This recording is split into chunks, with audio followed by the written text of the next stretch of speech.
그래서 하나님께서 오늘 우리에게 주시는 말씀 마가복음 2장 1절에서 5절 말씀을 교독하도록 하겠습니다. 제가 먼저 읽겠습니다. 며칠이 지나서 예수께서 다시 가버나움으로 들어가셨다. 예수가 집에 계신다는 말이 퍼지니 많은 사람이 모여들어서 마침내 문 앞에조차 들어설 자리가 없었다. 예수께서 그들에게 말씀을 전하셨다. 그때 한 중풍병 환자를 4사람이 데리고 왔다. 무리 때문에 예수께로 데리고 갈 수 없어서 예수가 계신 곳 위의 지붕을 걷어내고 구멍을 뚫어서 중풍병 환자가 누워있는 자리를 달아내렸다. 같이 읽겠습니다. 예수께서 그들의 믿음을 보시고 중풍병 환자에게 이 사람아 내 죄가 용서받았다 하고 말씀하셨다. 아멘. 자리에 앉으시기 바랍니다. 여러분은 왜 교회에 옵니까? 여러분은 왜 교회에 옵니까? 사람들은 왜 교회에 올까요? 어떤 목적을 가지고 교회에 올까요? 사람들은 다양한 이유, 다양한 사연, 다양한 목적을 가지고 교회에 오죠. 오늘 예수님이 가버나움의 한 집, 앞에 있는 스토리를 보면 가버나움에 베드로의 집이 있었다고 하니까 베드로의 집이 아마 시몬 베드로의 집이 예수님을 따르는 제자들의 어떤 전초 기지 같은 아니면 베이스 캠프 같은 역할을 했던 것 같아요. 여기도 아마 베드로의 집이 아닐까. 그래서 베드로의 집에 있다는 그 집에 있다는 소문이 들려서 많은 사람들이 그곳으로 모여들었어요. 일단 오픈하우스를 했나 봐요. 그 문을 열었으니까 집 안으로도 들어가고 마당이 있었다면 마당으로도 들어가고 뿐만 아니라 문 앞에까지, 그죠? 더 이상 사람이 들어갈 공간이 없을 정도가 되었다. 예수님이 머무셨던 집에 어떤 사람들이 어떤 목적으로 왔을까? 여러분 상상해 본 적이 있습니까? 여기에 많은 사람들이 왔다고 했는데 한번 여러분의 상상력을 한번 동원을 해 보십시오. 어떤 사람들이 어떤 이유로 왔을까? 예수님의 소문이 진짜인가? 예수님이 진짜 그 말씀이 권위 있는 말씀이 있다고 하고 또 예수님이 수많은 자들을 고쳤다고 하는데 진짜인가? 소문을 확인하러 온 사람들도 있었을 것이고 때로는 정말 우리가 기다리던 메시아 그분의 권위 있는 가르침이야 이 진리의 말씀을 듣고 싶어서 온 사람도 있었을 것이고 아니면 아내의 손에 이끌려서 여보 이분이 진짜 능력 있는 권능 있는 메시아인데 여보를 위해서 당신을 위해서 한번 예수님께 기도받는 거 어때요? 하면서 부인의 손에 이끌려서 어쩔 수 없이 온 사람도 있었을 것이고 아니면 심각한 질병 많은 사람들이 나았다는 소식을 듣고 우리도 혹시 예수님이 고쳐주시지 않을까 질병 때문에 고쳐주실까 하는 기대를 가지고 온 사람도 있었을 것이고 아니면 예수라는 자가 요즘 굉장히 유명하다는데 또 이단 아닌가? 또 무슨 사기꾼 아닌가? 아니면 무슨 반란을 일으키는 이 선동가 아닌가? 이런 어떤 이유로 조사하기 위해서 온 사람도 있었을 것이고 오늘은 5절까지만 읽었지만 12절까지 보면 율법학자, 바리새인들이 그런 목적을 가지고 예수님이 계신 이 집에 왔다는 사실을 우리가 본문을 통해서 알 수 있죠. 이처럼 예수님 당시에도 수많은 사람들이 다양한 목적, 다양한 사연을 가지고 왔다면 오늘날 교회는 어떨까요?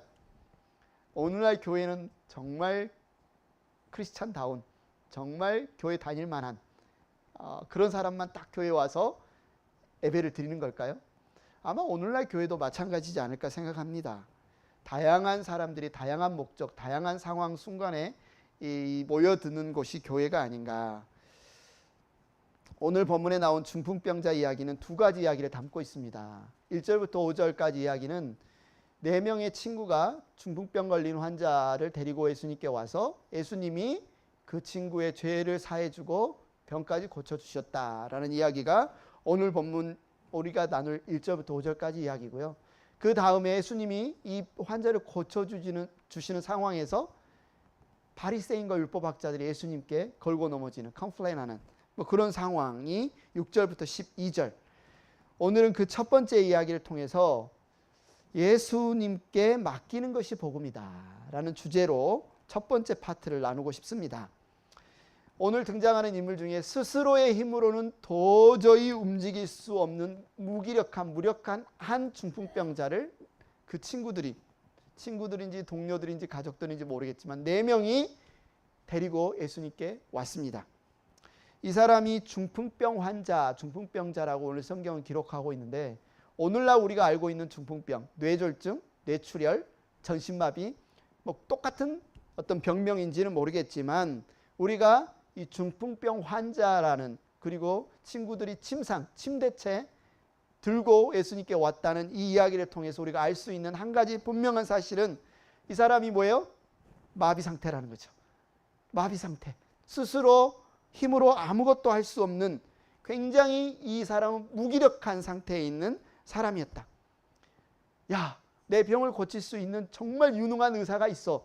내 병을 이 약만 먹으면 나을 수 있어. 라고 하는 의사가 있더라도 병이 있더라도 이 사람은 혼자의 힘으로 약을 먹을 수도 없고 혼자의 힘으로 이 의사를 찾아갈 수도 없는 굉장히 무력한 상태, 굉장히 무기력한 상태, 자신의 힘으로는 도저히 예수님께 나올 수 없는 아무리 예수님이 능력 있고 메시아여도 스스로의 힘으로 예수님께 나올 수 없는 상태에 있는 사람이었다. 오늘 본문은 이 중풍병자가 정말 예수님께 대한 믿음이 있었는지를 명확하게 이야기해 주고 있지 않아요. 그래서 우리가 이 중풍병자가 예수님께 대한 소문을 듣고 사람들을 불러 모아서 나 혼자 갈 수 없으니 내 힘으로는 갈 수 없으니 여러분 저를 좀 도와서 예수님께 데려다 주십시오 라고 했는지 아니면 이 중풍병자의 의지와 상관없이 주변에 있는 지인들, 동료들이 야 예수님께만 나가면 당신도 고침받을 수 있어요. 이 중풍병 환자의 의지와는 상관없이 주변 사람들의 의지와 주변 사람들의 열심으로 예수님께 나왔는지 오늘 본문은 이야기해 주고 있지 않아요. 그런데 전체 뉘앙스를 보면 중풍병자보다는 이 중풍병 환자를 데리고 예수님께 난관을 해치고 데리고 온 그 4명의 동료들에게 초점을 맞추고 있는 것을 볼 수 있습니다. 분명하게 오늘 본문은 이 두 대상을 대조해 주고 있어요. 중풍병자는 아무것도 할 수 없는 무기력한 상태다. 도저히 스스로의 힘으로 예수님께 나올 수 없다. 이런 상태. 그러나 그 친구들은 어떻습니까? 여러분 이제 다른 본문에 보면 예수님께 치유를 받았던 고침을 받았던 많은 사례들이 등장합니다. 어떤 경우는 뭐 거지 바디메오 같은 소경 같은 경우는 막 외치잖아요. 다윗의 자손 예수여 나를 좀 고쳐주십시오. 나를 좀 낫게 해주십시오. 막 본인이 적극적으로 외친다거나 아니면 혈루병 걸린 여인 같은 경우는 내가 예수님의 옷자락만 잡아도 나을 텐데 막 적극적으로 가서 옷자락을 만지기도 하잖아요. 그런데 이 오늘 본문의 중풍병자는 아무것도 하지 않아요. 하지 않아요? 할 수 없어요. 그잖아요.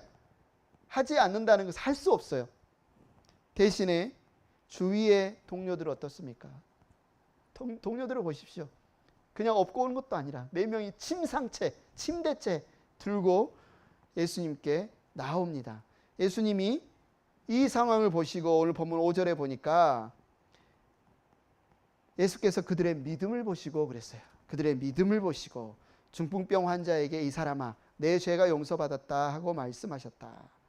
보통 다른 곳에서는 이 혈루병 걸린 여인의 믿음을 보시고 뭐 다윗의 자손 예수여라고 외치는 바디메오의 믿음을 보시고 고쳐주시는데 오늘 본문에는 중풍병자의 어떤 고백이 나오지 않아요. 중풍병자가 나를 고쳐주십시오 외치지 않아요. 대신에 예수님 뭐라고 이야기합니까? 그들의 믿음을 보시고 고쳐주셨다. 자, 전체 뉘앙스가 이 중풍병 환자 스스로의 힘으로 예수님께 나올 수 없는 이 환자를 데리고 예수님께 온 이 4명에게 초점을 맞추고 있는 것을 볼 수 있어요. 어떤 학자들은 여기서 예수님이 그들의 믿음을 보시고 할 때 그들의 이 4명의 동료들뿐만 아니라 중풍병자도 포함이 됐다. 뭐 그럴 수도 있습니다. 뭐 그럴 가능성이 많이 있습니다. 그런데 오늘 본문은 초점은 어디에 맞춘다는 거예요? 이 4명의 이 중풍병자를 데리고 예수님께 온 4명에게 맞추고 있다는 거죠. 그들의 믿음이라고 할 때 그의 믿음이라고 하지 않고 왜 예수님이 그들의 믿음이라고 성경이 기록하고 있는 것은 마가복음도 이들의 믿음을 강조하고 있다는 거죠.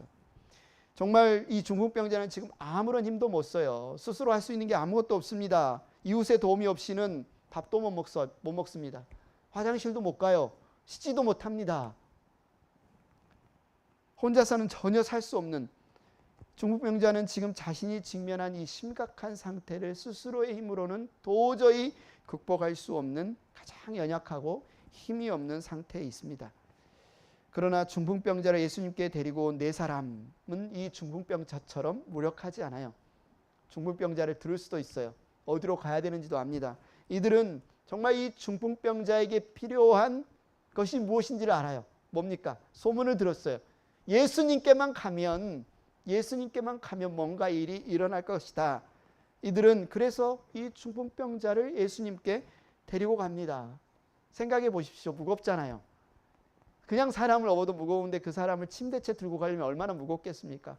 어깨 이렇게 부축하고 하는 것도 힘든데 들고 가는데, 그것도 이 지방이 더운, 여러분 덥죠? 가만히 앉아서 예배 드려도 더운데, 그나마 선풍기가 있어도 더운데 이 더위에 밖에서 여러분 침대째 사람을 들고 옮긴다고 생각해 보세요. 얼마나 덥겠습니까? 무겁고 덥고, 그런데도 이들은 적극적으로 이 사람을 예수님께 운반하고 있어요. 문 앞에까지 왔어요. 야, 다 왔다. 너무 힘들어. 너무 무거워. 난관이 발생합니다. 뭡니까? 사람들이 너무 많이 왔어요. 도저히 예수님께 가까이 다가갈 수 없어. 문 앞에까지 그냥 가득 사람들이 찼습니다. 그러나 이 네 사람은 포기하지 않죠. 그 상황에서 멈추지 않죠. 이들은 사람들이 너무 많아서 예수님께 다가갈 수 없자 도저히 그 상황에서 사람들이 보통 생각하지 않는, 뭐예요? 지붕을 뚫자. 지붕을 뚫자. 도저히 사람들은 뭐 이렇게 갈 수 없다고 지붕을 뚫는 생각은 안 하잖아요. 물론 당시의 팔레스타인의 가옥 구조는 지금처럼 이렇게 비스듬하게 있고 그 위에 막 못질을 해서 지붕에 기와를 얹고 그런 스타일은 아니에요. 지붕에 뼈대가 있으면 거기에 지푸라기나 아니면 나무나 거기에 진흙을 으깨서 충분히 노력으로 그걸 떼어낼 수 있는 평평한 형태입니다. 그렇다고 해서 여러분, 예수님이 머무시는 남의 집에 지붕을 뚫고 환자를 내리겠다 이런 생각을 할 수 있을까요? 누구나 할 수 있는 평범한 행동은 아닙니다.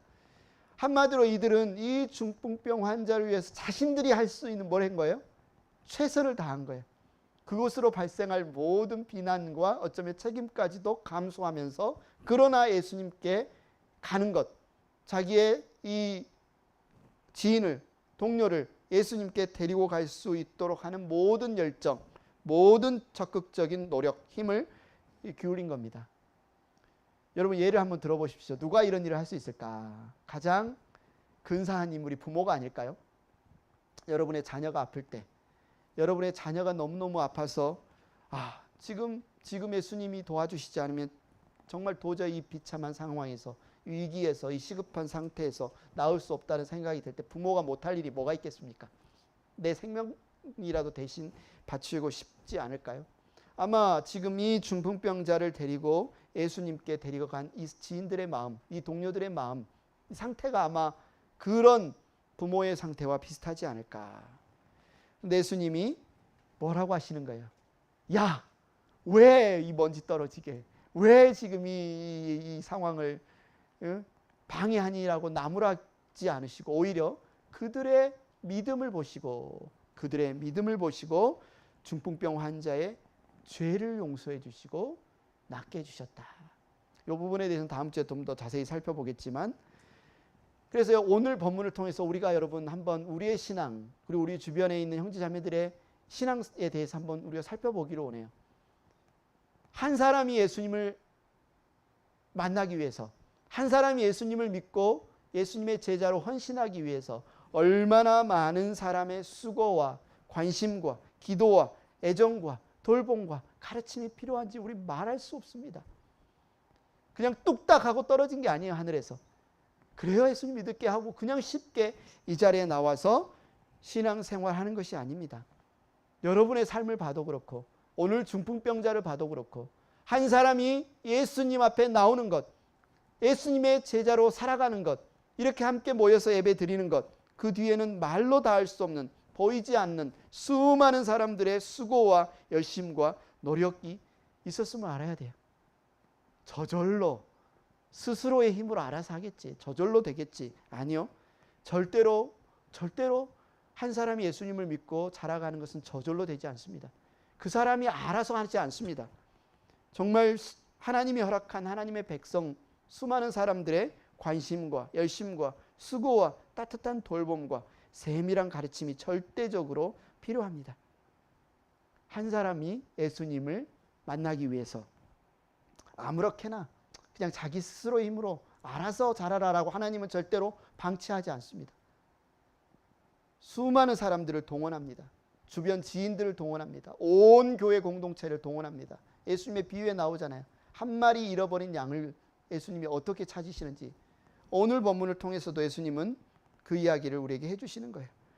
한 사람이 저절로 스스로 자라지 않는다. 그런 법은 없다. 이 무기력한 그리고 이 무지한 스스로의 힘으로 아무것도 할 수 없는 이 중풍병자가 주님을 먼저 한 동료들의 도움으로 예수님께 나와 예수님으로 말미암아 죄가 용서받고 중풍병이란 전신마비 증세가 고침을 받았습니다. 여기에서 영적인 의미가 있다는 거죠. 영적인 중풍병자였던 우리가 하나님을 알고 죄를 용서받고 구원받은 게 우리의 노력인가요? 우리 스스로의 힘으로 된 건가요? 아니라는 겁니다. 여러분, 지난주에 우리의 나병 환자 이야기를 들었지만 우리는 영적인 나병 환자와 같았다. 오늘은 우리는 영적인 중풍병자와 같았다. 우리가 이 자리에 온 것이 우리 스스로 우리 자신의 힘으로 온 게 아니다. 우리의 부모였든 우리의 친구였든 우리의 동료였든 회사 동료였든 그 누구였든 아니면 지인이었든 누군가의 수고와 섬김과 노력으로 우리는 지금 하나님 앞에 나오게 됐습니다. 여러분이 예수님을 믿고 교회에 나와서 신앙생활한 것이 마치 여러분 스스로의 수고로 노력으로 힘으로 그래서 내가 예수님을 그때 믿기로 결단했고 내가 예수님을 알겠다고 열심으로 성경을 공부해서 내가 알게 되었다. 여러분 그 부분만 살펴보지 마십시오.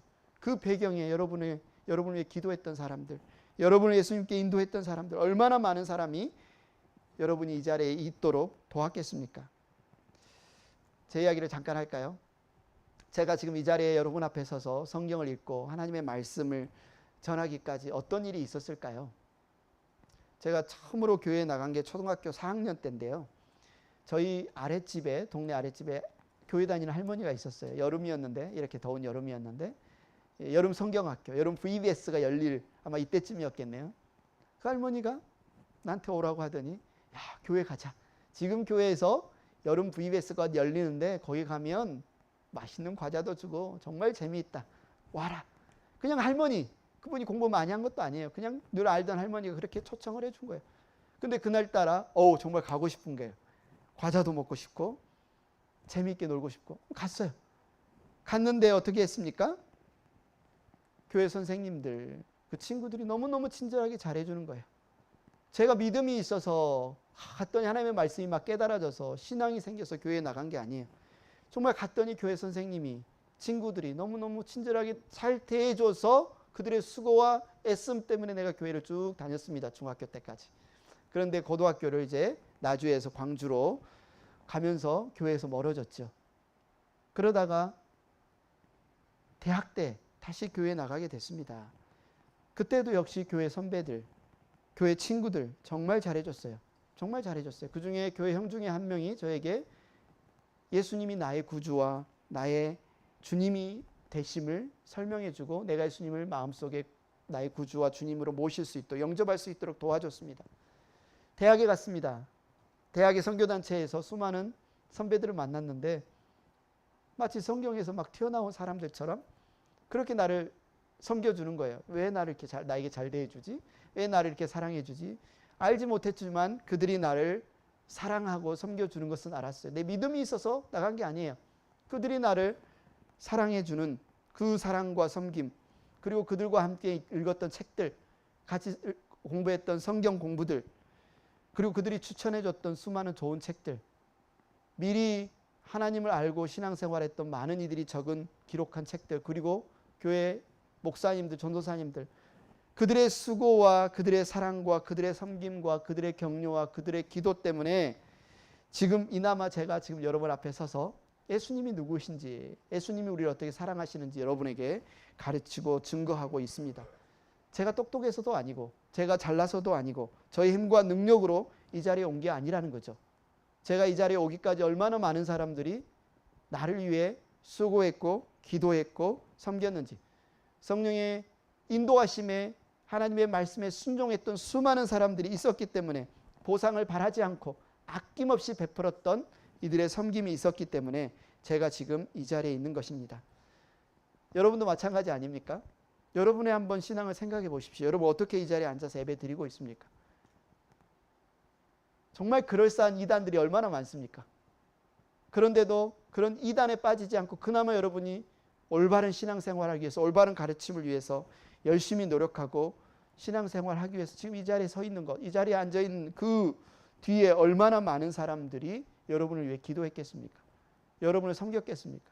절대로 여러분 혼자, 여러분 스스로의 힘으로 이 자리에 온 것이 아니죠. 오늘 한번 생각해 보세요.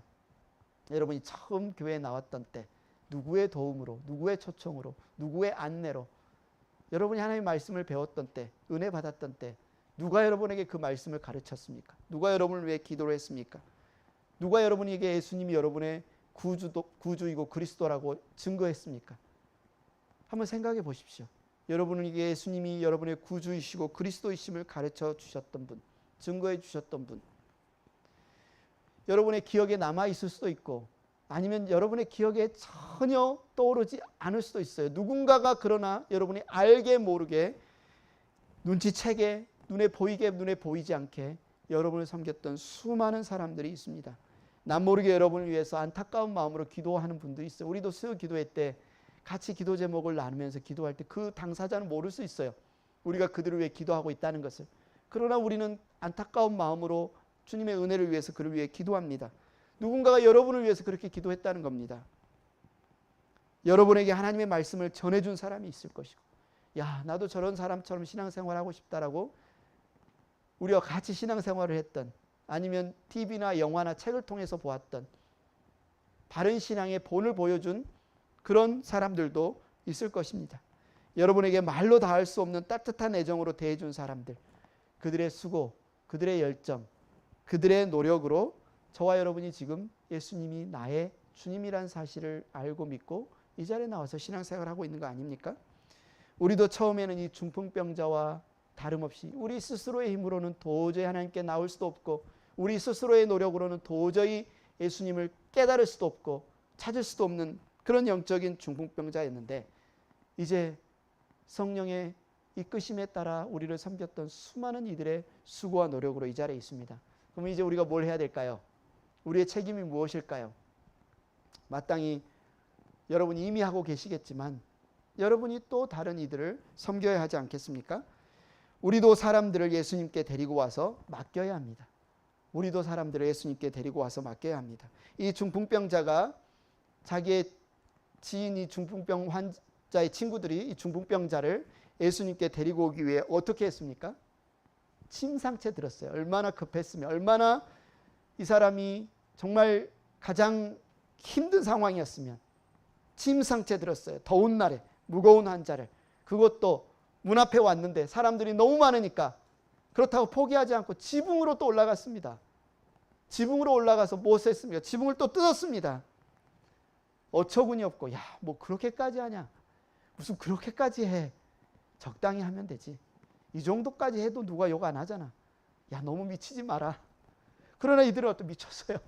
자기의 친구를 위해서, 자기의 동료를 위해서 어쩌면 비상식적이고 어처구니 없는 일을 했습니다. 그러나 예수님께 가까이 데리고 갈 수만 있다면, 예수님을 만나게 할 수만 있다면 나는 할 수 있겠다. 지붕을 뚫었습니다. 이것이 바로 우리가 해야 될 일이 아닐까. 물론 그 상황과 형편에 따라서 성령께서 우리에게 이끄시는 이끄심이 있겠지만, 우리 주변 사람들에게, 우리가 기도하고 있는 사람들에게 우리가 해야 될 일이 바로 이 일이 아닐까 생각합니다. 우리 주변을 보십시오. 얼마나 많은 사람들이 주님을 알지 못한 채 살아가고 있습니까? 주님을 알 수 있다면, 저들을 향한 주님의 그 계획을 알기만 한다면 자기의 인생을 포기하고 싶은, 자기의 인생을 절망하고 싶은, 심지어 다른 사람들까지 죽이고자 하는 폐를 끼치고자 하는 그런 인생을 살지 않을 텐데, 여러 가지 공고함과 환란으로 인생이 괴로운 사람들, 근본적인 인생의 문제를 갖고 있는 사람들, 얼마나 많은 중풍병자와 같은 사람들이 있습니까? 그렇다면 우리가 지금 그들을 향해서 무엇을 해야 되냐? 오늘 말씀은 이 4명의 이 지인들과 같이 우리가 주님께 쓰임 받아야 되지 않을까? 먼저는 우리 행복한 교회 가운데 여러분 같이 신앙생활하면서 연약한, 영적으로 공고한 이들이 있을 수 있습니다. 야, 저 사람은 왜 저렇게 믿음이 연약하냐? 왜 저렇게 말하냐? 저렇게 왜 신앙생활을 열심히 하지 않느냐라고 말하는 것이 아니라 우리가 어떻게 해야 되겠습니까? 우리가 할 수 있다면 그것이 우리의 사명이 돼야 되지 않겠어요? 비난하고 정죄하고 거리끼고 피하는 것이 아니라 어떻게든 연약한 형제가 주님을 알 수 있도록, 주님을 만날 수 있도록, 주님의 은혜를 경험할 수 있도록 예수님께 가까이 다가가게 할 수 있는 우리의 노력은 뭐가 있을까? 그들이 제대로 자라고 하나님 앞에 설 수 있도록 우리가 할 수 있는 게 뭐가 있을까? 기도가 있을까? 격려가 있을까? 밥 한 끼 사주는 게 힘이 될까? 아니면 좋은 책을 소개해 줄까? 아니면 지금 기분이 어떠냐고, 지금 힘든 일이 있냐고, 뭘 도와줄 일이 있냐고 관심을 가져야 할까? 다양한 방법으로 우리는 그들을 예수님께 데리고 나갈 수 있어요. 그냥 무조건 하나님 말씀만 전하는 것이 유일한 도움이다라고 말하지 않아도 됩니다. 기도할 수도 있습니다. 따뜻한 말 한마디, 여러분 주변에, 우리 교회뿐만 아니라 여러분 같이 일하는 일터에, 주변에 그런 이들에게 여러분이 할 수 있는 게 무엇인지 한번 생각해 보십시오. 오늘 이 4명의 동료가 이 중풍병 환자를 예수님께 데리고 올 수 있었던 가장 그들의 마음에 중요한 마음가짐이 무엇이었을까? 생각해 보십시오. 뭐였을까요? 아마도 그 중풍병 환자를 향한 애정과 사랑이 있지 않았을까? 이 애정과 사랑과 관심이 없다면 이런 수고를 하겠습니까? 지붕까지 뚫는 이런 어쩌면 상식적이고 모든 책임을 져야 되는 그런 일을 하겠습니까? 이들에게는 이 사랑과 애정이 있었을 것 같아요. 이들의 이 사랑과 애정 우리가 본받아야 되지 않을까요? 오늘날 우리가 그리스도인으로 살아가면서 다른 이들을 향해서 너무 냉정하지는 않습니까? 너무 냉랭하지는 않습니까? 이러든가 말든가 너무 무관심하지는 않습니까? 로마서에서도 이야기하죠. 사도 바울도 우는 자와 함께 울고 웃는 자와 함께 울고 화내는 자와 함께 화낼 수 있어야 되지 않을까요? 이것이 그리스도인으로서 가져야 될 중요한 어쩌면 심성 아닐까요? 남이 어떻든지 간에 나와 상관없다. 이거는 그리스도인의 심성과는 거리가 먼 것 같습니다.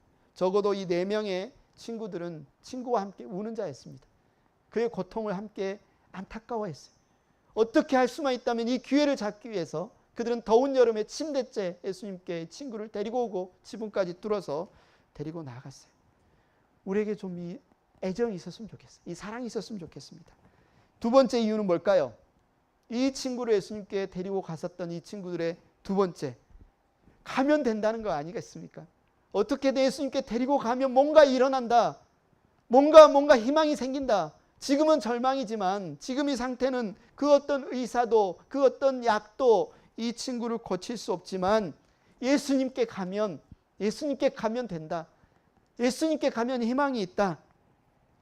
이들이 침대째 이 친구를 예수님께 데리고 가면서 속으로 이렇게 생각했을까요? 우리의 열정이, 우리의 이 친구를 향한 사랑이, 우리의 노력이, 우리의 열심이 이 친구를 고칠 수 있어라고 생각했을까요? 아니요. 자신들의 열정이, 자신들의 사랑이, 자신들의 노력이 고치는 게 아니라 누가 고친다고 생각한 거예요? 예수님만 만날 수 있다. 예수님이 이 친구를 만나주시면 예수님이 고칠 수 있다고 생각한 겁니다. 여러분, 그래서 예수님이 이들의 믿음을 보시고 중풍병자를 고쳐주시죠. 여러분 어떻습니까? 여러분이 전도하고자 애쓰는 사람들, 여러분 주변에 연약하고 문제가 있는 이들을 위해 기도하고 애쓰고 온갖 방법으로 노력을 기울일 때, 야, 내가 이렇게 했는데, 내가 이렇게 기도했는데, 내가 이렇게 밥 사줬는데, 내가 이렇게 많이 이야기 들어줬는데, 내가 이렇게 같이 만나줬는데, 나의 이 정성이 그들을 변화시킬 거라고 생각합니까? 여러분들의 그 노력이 그들을 변화시킬 거라고 생각합니까? 아니라는 거예요. 아니라는 거예요. 우리의 노력이, 우리의 열정이, 우리의 수고가 그들을 변화시키는 게 아니라 뭐가 그들을 변화시킵니까? 예수님이 그들을 변화시킨다는 거예요. 이들은 땀 흘리고 고생하고 힘들고 지붕까지 뚫고 지인을 예수님께 데리고 갔지만 자기들이 이 아픈 자를 고칠 수 있다고 믿지 않았어요. 이들이 믿는 건 뭐예요? 예수님이 고치신다. 예수님이 고치신다. 그래서 이들이 한 건 뭡니까? 우리의 책임은 뭐다? 이 사람을 예수님께만 데려다 놓으면, 예수님께 데려다 맡기면 신실하신 주님이, 능력이 많으신 주님이, 자기를 찾는 자들을 외면치 않으시는 주님이 반드시 뭔가 하실 것이다. 이 기대감, 이 희망으로 시인을 데리고 온 거예요. 여러분, 여러분의 수고가, 여러분의 지식이, 여러분의 가르침이, 여러분의 열정이 누군가를 변화시킬 거라고 믿지 마십시오. 아니에요. 그것 때문에 실족하지도 마세요. 내가 이렇게 했는데 왜 안 변하지? 내가 이렇게 했는데 왜 몰라주지? 우리 할 일은 뭐라고요? 우리는 그냥 데려다 맡기는 겁니다. 누구께? 예수님께. 예수님께 맡기는 방법은 여러분이 처한 상황이나 상대방에 따라서 다양하게 나타날 수 있죠. 지금은 기도만 해주는 단계일 수 있습니다. 아니면 그냥 같이 밥만 먹는 단계일 수 있습니다. 아니면 이제는 뭔가 카톡을 보내고, 아니면 뭔가 이제는 주일 예배 우리 설교 링크를 보내줄 수도 있고, 홈페이지를 소개시켜줄 수도 있고, 아니면 모임에 초대할 수도 있고, 그 상황과 형편에 따라서 다양하게 우리가 할 수 있겠죠. 그러나 그 사람을 변화시키는 것은 내가 아니다. 나의 노력이 아니다. 예수님이 변화시키신다. 그래서 내가 이렇게 하면 저 사람이 변화되고 이렇게 하면 저 사람이 바뀌어질까? 물론 우리는 다양하게 그를 예수님께 초청하고 인도하고 그의 마음을 열기 위해서 다양한 전략도 세우고 노력도 할 수 있지만, 그러나 그것은 우리 손에 달려있지 않다는 것을 여러분은 알아야 됩니다. 저의 설교도 마찬가지죠. 제가 오늘 하나님의 말씀을 여러분에게 전하고 가르칠 때 제가 이렇게 말하면 여러분이 변하고 이렇게 말하지 않으면 여러분이 바뀌지 않을까요?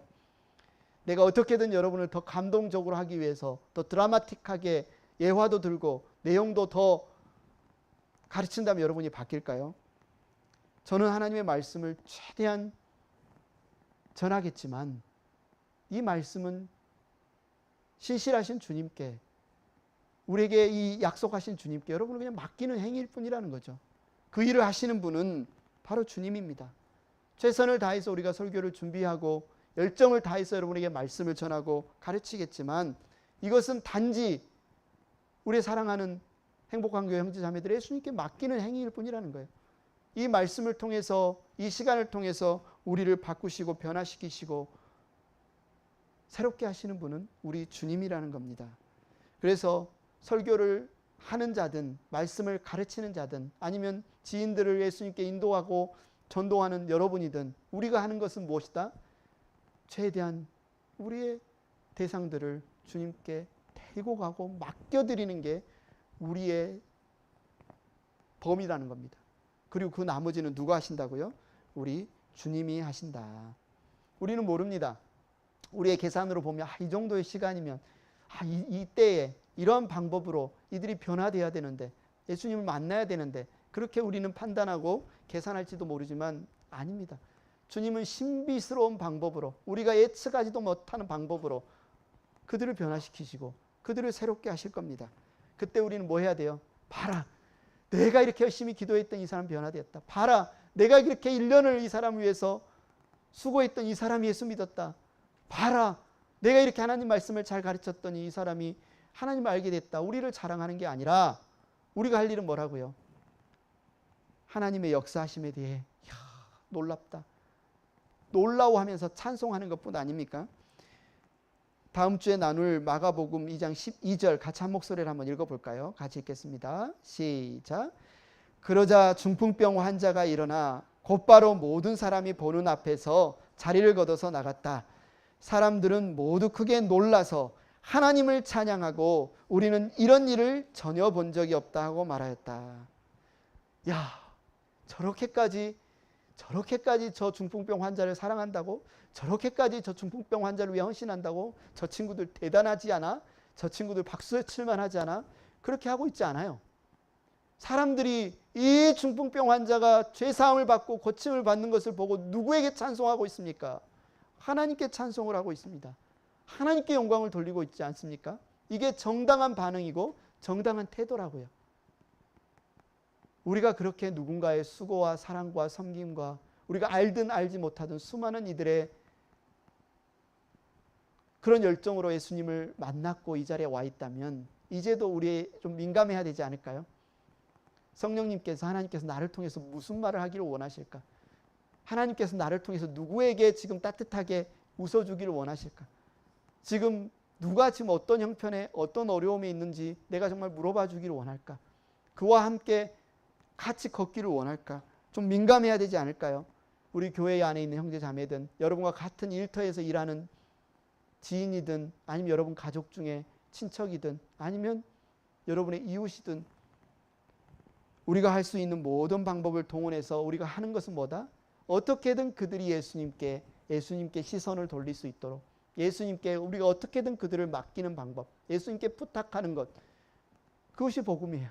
우리 안에서 선한 것이 없지 않습니까? 우리가 그 누구를 바꿀 수 없지 않습니까? 그러나 이 4명의 동료들이 어떻게든 예수님께만 데리고 가면 이 사람이 바뀔 거라는 소망과 희망과 열정을 가지고 그 모든 난관, 그와 예수님 사이를 가로막고 있는 모든 장애물을 치우고 데리고 갔던 것처럼 저와 여러분이 그렇게 할 수 있다면 오늘 말씀 우리에게 얼마나 큰 은혜가 되겠습니까? 그래서 예수님께서 우리 각자를 고치시고 변화시키셔서 예수님을 있게 하신 것처럼 그 누군가도 예수님을 만날 수 있도록 저와 여러분이 이런 동료들이 됐으면 좋겠습니다. 우리 찬양팀 앞으로 나오시고요. 우리가 이 마음을 담아서 주께 두 손 모아 비나니라는 찬양을 드리겠습니다. 이 찬양을 부르면서 여러분 주변에 있는 신앙의 동역자들, 같은 우리 팀들을 한번 떠올리면서 그렇습니다. 하나님, 주께 두 손 모아 빕니다. 우리 모두에게 주님의 은혜를 베푸셔서 우리 행복한 교회 공동체가 오늘 이 중풍병자에게 일어난 이 놀라운 일을 경험할 수 있는 그런 공동체가 되게 해주십시오라고 우리 찬양하겠습니다. 주께 두 손 모아 비나니 크신 은총 베푸사 밝아오는 이 아침을 많이 비춰주소서. 오늘 우리 모든 허물을 보혈의 피로 씻기어 하나님 사랑 안에서 행복을 갖게 하소서. 서로 믿음 안에서 서로 소망 가운데 서로 사랑 안에서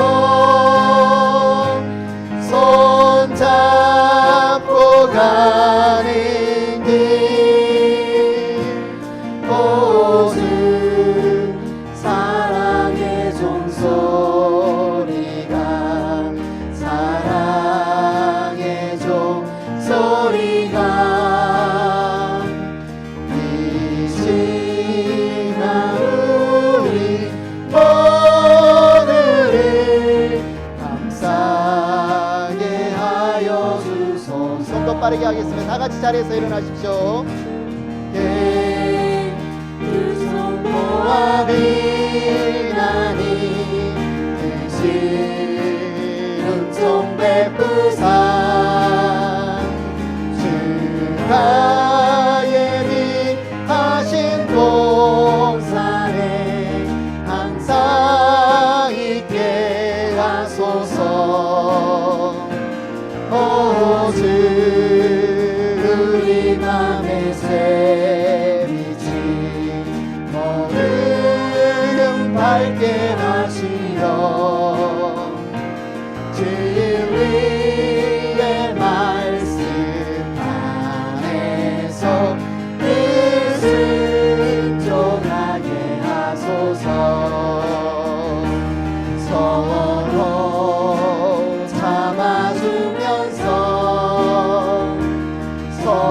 서로 감싸주면서 서로 사랑하면서 주께로 가는 길 모든 사랑의 종소리가 사랑의 종소리가 이 시간 우리 모두를 감사하게 하여 주소서. 기도합니다. 하나님 아버지 감사합니다. 우리가 이 자리에 있고 이 자리에 주님을 알고 주님의 사랑을 찬양하며 예배하며 경배할 수 있는 이 은혜가 우리를 위하여 눈물로 기도하며 수고하며 우리 주 예수 그리스도의 사랑을 실천했던 수많은 이들의 섬김과 열정과 헌신이 있었기 때문임을 고백합니다. 이 시간 우리가 이 예물과 함께 우리의 결단을 주님께 올려드립니다. 하나님, 우리가 형제자매의 발을 씻기는 자리에 서기를 원하고 어떻게든 그들을 주님께 데려다 맡기는 일에 우리가 힘을 낼 수 있도록, 우리가 그 기쁨과 그 감사와 그 감격을 누릴 수 있도록, 예수님이 기뻐하시는 그 기쁨이 우리 가운데 흘러넘칠 수 있도록 하나님 은혜 베풀어 주시옵소서. 하나님, 이 물질이 쓰임받고 드려지는 곳에서 주님의 온전한 사랑과 온전한 복음이 온전히 흘러넘칠 수 있도록 역사하여 주시옵소서. 주님 감사합니다. 예수님의 이름으로 기도드렸습니다. 아멘. 예수 그리스도의 은혜와 하나님 아버지의 사랑과 성령님의 감동, 감화와 교통하심이 잃어버린 영혼들을 주님께 이끌어 맡기기를 원하는 행복한 교회 모든 가족들에게, 이 시간 머리 숙여 기도하는 모든 이들에게 함께하기를 축원하옵나이다. 아멘.